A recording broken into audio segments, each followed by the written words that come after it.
Welcome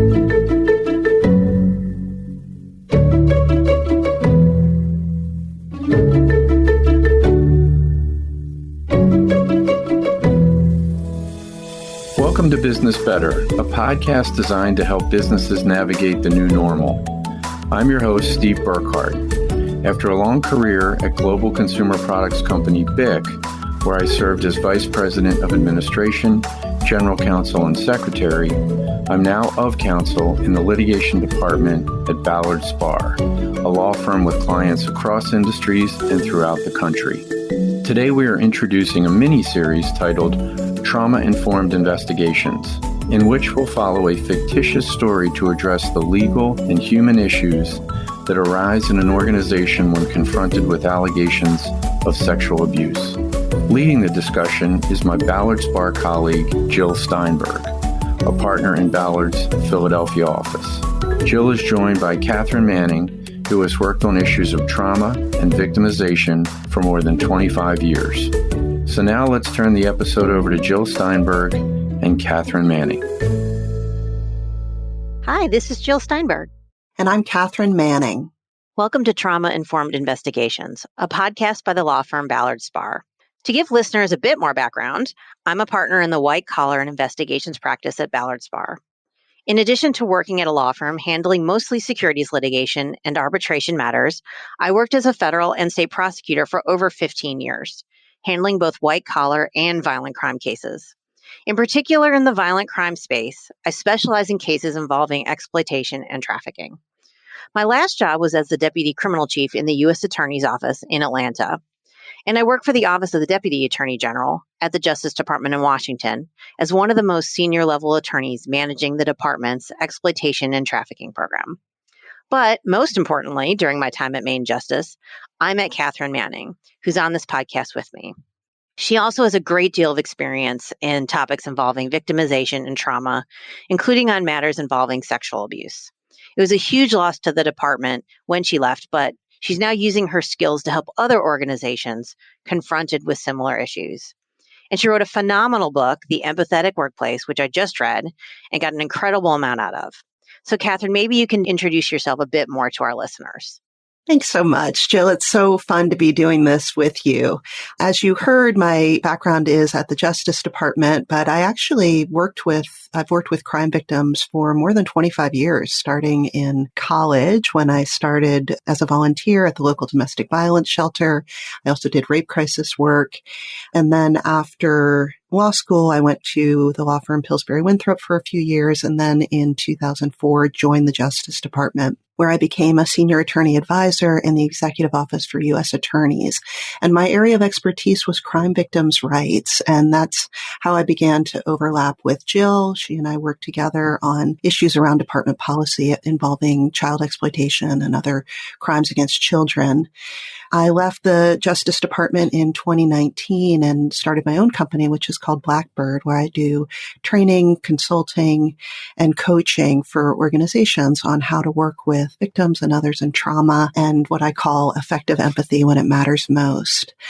I also wrote a book. It's called The Empathetic Workplace, 5 Steps to a Compassionate, Calm, and Confident Response to Trauma on the Job, which sets out some information about the prevalence and effect of trauma in the workplace, as well as the steps to a compassionate response to trauma.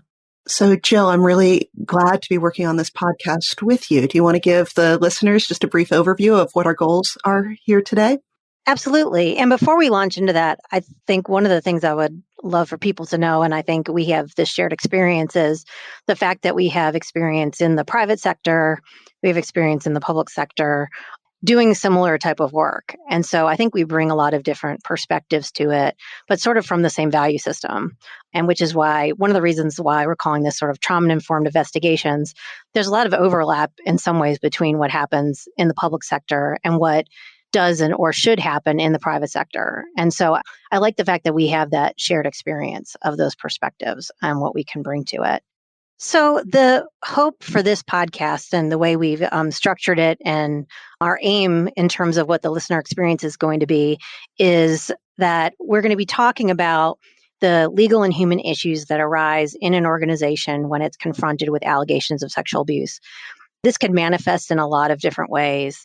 It could manifest if you've watched anything in the news recently. It could manifest in big companies. It could manifest in smaller organizations. It could manifest in the government. It could manifest in media. There's a lot of different ways that this issue can find itself into an organization. And our intent is to talk about the different issues that arise in any organization when it's confronted with something like this. We're going to be using a hypothetical to help illustrate some of these issues, but when we're talking about them, it has really universal application. The hypothetical is talking about a situation that involves a teenager, but some of these things relate to any circumstance that might arise within an organization, whether the victim is a young person or is an adult, and the way individuals might react, and the institutional forces that might come to play when confronted with a complex issue like that. So that's what we're going to be talking about. We can't possibly talk about every issue, but we hope there'll be some of the most pertinent and complex issues based on the experience that we've had. And Katharine's going to talk a little bit about some of the issues to consider when you're listening to this hypothetical and some of the goals of the podcast. Exactly, Jill. I want to just stress that for everybody that this is a hypothetical. We tried to make it very realistic.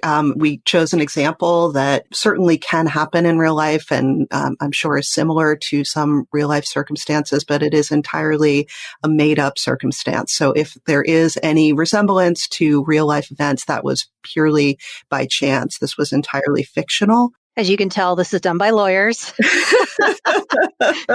Our goals here are to help people who might be confronted with similar issues to identify some of the things that they should be keeping track of when something like this arises, help people issue spot, flesh out some of the challenges that might arise so that they can be a little bit better prepared and understand some of the things that might be coming their way. And also to help identify what is a trauma-informed response to this type of investigation involving an allegation of sexual assault. Just a few terms. When I say trauma-informed, what I mean is with an understanding of what trauma is and its effects throughout the investigation. The American Psychological Association defines trauma as the experience or witnessing of an actual or threatened death, serious injury, or violence. We are using a somewhat broader definition, so it doesn't necessarily have to involve serious injury, violence, or death, but an understanding that when we experience events that are distressing, upsetting, that those can have a lingering effect on us psychologically, and the way that that can manifest in our behaviors and our reactions, both for the individuals who are the complainant and respondent, so the two individuals most central to the complaint, but also anybody around them. So others who have received the complaint or observed, maybe been witnesses to behaviors. All of these people can have effects based on the nature of the allegations. I do want to stress that this is not legal advice. So our goal here is not to provide you with legal advice, and we are not in any way establishing an attorney-client relationship with listeners through the perspectives that we're providing here. We're really just trying to give you some signposts, a few things to keep an eye out for when you are yourself undergoing a similar investigation. And finally, I just want to point out that we will be discussing childhood sexual abuse. So if this is a topic that, might be challenging for you, just approach it with a sense of understanding that there will be some details of that type of abuse discussed, and always take steps to protect yourself. And it is fine to skip any episodes if you'd like. Jill and I will be going over details of the hypotheticals at the beginning of the different episodes. If you don't want to hear that, you can skip forward and just hear the advice without hearing the details. In episode 1, we jumped to the hypothetical, which involves the sexual abuse of a teenager we've named Caroline by a coach we've named Tim at a debate camp for high school students hosted by a small college that we've called Edgewood. Although entirely fictional, we think the hypothetical is reflective in many ways of how these situations develop, the reactions of individuals in the environment at the time, and how organizations do and should respond when confronted with these complex circumstances. Please tune in, and we look forward to discussing and working through these issues with our listeners. Thanks again to Jill Steinberg and Katharine Manning. Make sure to visit our website, www.ballardspar.com, where you can find the latest news and guidance from our attorneys. Subscribe to the show in Apple Podcasts, Google Play, Spotify, or your favorite podcast platform. If you have any questions or suggestions for the show, please email podcast@ballardspar.com. Stay tuned for a new episode coming soon. Thank you for listening.